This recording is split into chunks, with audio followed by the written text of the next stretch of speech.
numerical problems of 9th class physics, unit number 3, dynamics, National Book Foundation. Bismillahirrahmanirrahim. Assalamu alaikum. Problem number 3.1. A vehicle is accelerating at 5 meter per second square under the action of 2500 Newton force. What is the mass of vehicle? एक गाड़ी है और वो गाड़ी 5 meter per second square acceleration के साथ आगे की तरफ मूव कर रही है और उस बॉडी के ऊपर 2500 न्यूटन फोर्स लग रही है। जब 2500 न्यूटन फोर्स उस गाड़ी के ऊपर लगती है तो गाड़ी 5 meter per second square acceleration के साथ मूव करती है। What is the mass of vehicle? Vehicle की जो मास है वो हमने फाइंड करनी है। फर्स्ट ऑफ ऑल हम डेटा बनाएंगे। डेटा के अंदर हमारे पास है फर्स्ट ऑफ ऑल एक्सेलरेशन है। Acceleration a is equal to, acceleration को स्मॉल ऐसे शो करते हैं, ये है हमारे पास 5 meter per second square. Meter per second square acceleration की यूनिट है। फोर्स है हमारे पास, फोर्स को हम कैपिटल एफ से शो करेंगे, ये इक्वल है 2500 newton. What is the mass of vehicle? Mass को हम स्मॉल एम से शो करेंगे और ये हमने फाइंड करना है। तो डेटा के लिहाज से आप फार्मूला सोचें जो यूनिट नंबर 3 डायनेमिक्स के चैप्टर में हमने पढ़ा है, उसको आप गौर से सोचेंगे तो एक ऐसा फार्मूला सोचो जिसके अंदर ए भी हो, एफ भी हो, एम भी हो। तो हम जानते हैं according to Newton second law of motion, according to Newton's second law of motion, Newton second law के फार्मूले के अंदर ये तीनों वेरिएबल्स मौजूद हैं। तो मैं यहाँ पे अप्लाई कर रहा हूँ F is equal to m a, again writing m a is equal to F. यहाँ से हमने मास फाइंड करना है तो डिनोमिनेटर में कुछ भी ना हो तो वहाँ पे 1 कंसिडर करो क्रॉस मल्टीप्लाई करने के लिए। तो मास कैलकुलेट करना है तो एक्सेलरेशन को राइट साइड में फोर्स के डिनोमिनेटर में लेकर जाएंगे हम। तो m is equal to F upon a, m is equal to f की वैल्यू है हमारे पास 2500 डिवाइड बाय एक्सेलरेशन की वैल्यू है हमारे पास 5। अब इसको कटिंग करें, 5 1 5, 5 5 25, 2 0 बचेगा, वो ऊपर 5 के साथ लिखेंगे तो ये वैल्यूज आएगी 500 kg। This is our required answer. Problem number 3.2. A boy is holding a book of mass 2 kg. How much the force is applying on the book? If he moves it up with acceleration of 3 meter per second square, how much total force should be applied on the book? एक लड़का है, वो लड़का एक book को उसने उठाया हुआ है और उस बुक का मास है 2 kg। तो हमने बताना है कि बुक पर कितनी फोर्स लग रही है। यानी कि एक बॉय है, उसने एक बुक को उठाया हुआ है, उस बुक का मास 2 kg है, तो उस बुक के ऊपर कितनी फोर्स लग रही है, एक तो ये फाइंड करनी है। दूसरी बात, if he moves it up with acceleration of 3 metre per second square, अगर वो लड़का उस बुक को 3 मीटर पर सेकेंड स्क्वायर के एक्सेलरेशन से ऊपर मूव करे तो how much total force should be apply on the book? तो टोटल फोर्स उस बुक के ऊपर कितनी लगती है, उस बुक पर कितनी लग रही है, वो हमने टोटल फोर्स फाइंड करनी है। तो इस न्यूमेरिकल में जो कॉन्सेप्ट है वो समझने की ज़रूरत है कि यहाँ पर जो टोटल फोर्स हमने फाइंड करनी है और इसके अंदर 2 फोर्सेस हमने फाइंड करनी है। डेटा बनेंगे, जब हम डेटा बनाएंगे तो मज़ीद चीज़ें क्लैरिटी के साथ आपको समझ आएगी। तो डेटा के बनाने से पहले भी मैं आपको एक चीज़ मैं समझा रहा हूँ।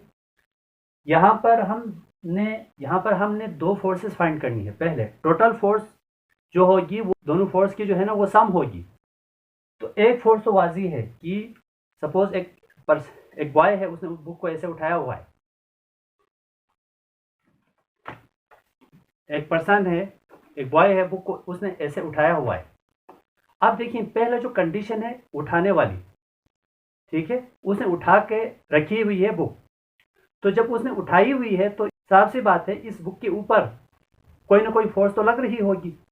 एक वो जो फोर्स जो लग रही है वो फाइंड करनी है। दूसरी फोर्स, जब वो boy 3 metre per second square के साथ इस बुक को ऊपर मूव करते हैं, तब अलग फोर्स लगेगी। मूव करने के लिए जो फोर्स दरकार हो रही है उस फोर्स को भी हमने फाइंड करनी है। एक वो फोर्स जो इसके ऊपर लग रही है, दूसरी वो फोर्स जो इसको मूव कर रही है। तो इन दोनों फोर्सेस को फाइंड करके इनका सम करेंगे तो हमारे पास टोटल फोर्स आ जाएगी। सो फर्स्ट ऑफ ऑल हम डेटा बनाएंगे। डेटा में हमारे पास है mass m is equal to 2 kg, force applying on the book, force applying on the book, इस फोर्स को मैं शो करूंगा F1, यह हमने फाइंड करनी है। एक्सेलरेशन है हमारे पास,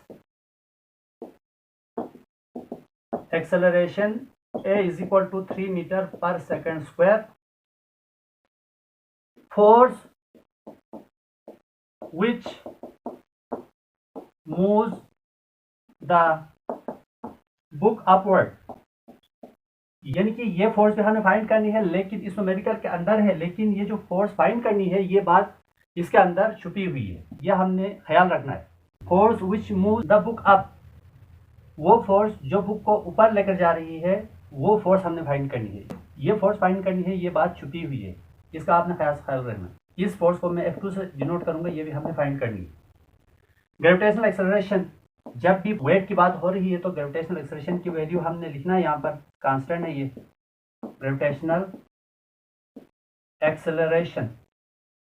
FSC लेवल पर इसकी जो करेक्ट वैल्यू है वो 9.8 है, लेकिन 10 क्लास में राउंड ऑफ करके इसकी वैल्यू लिखी जाती है, वो हमारे पास है 10 meter per second square. Total force find करनी है।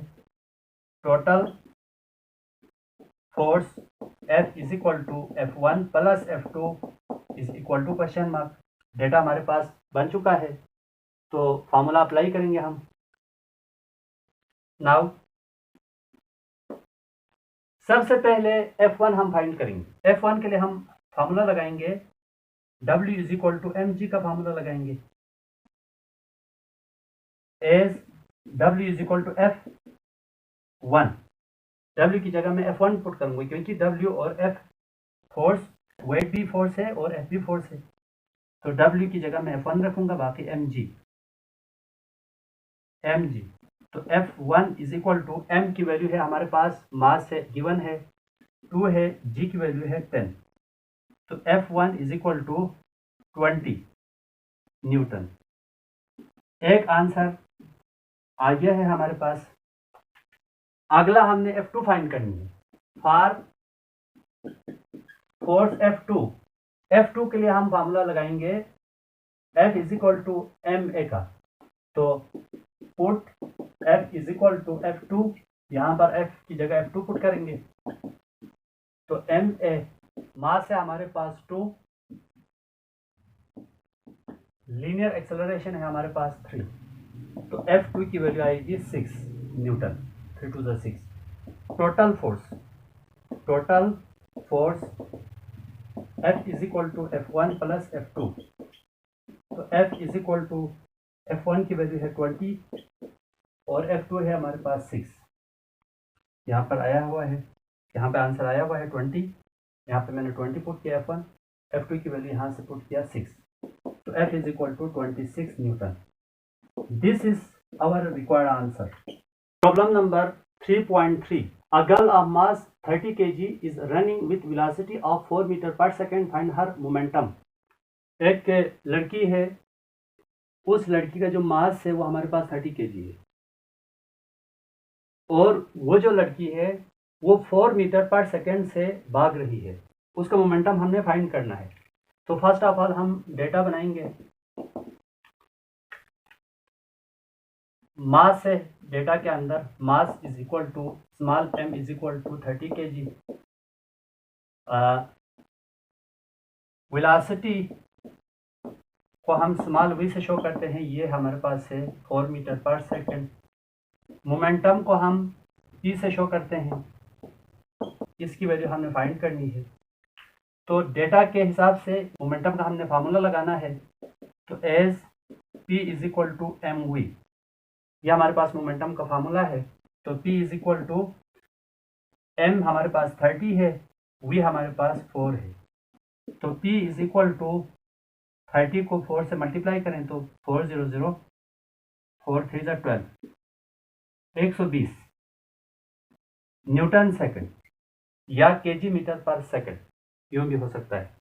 आर करके आप लिख सकते हैं p is equal to 120 KG metre per second. KG metre per second is equal to Newton second.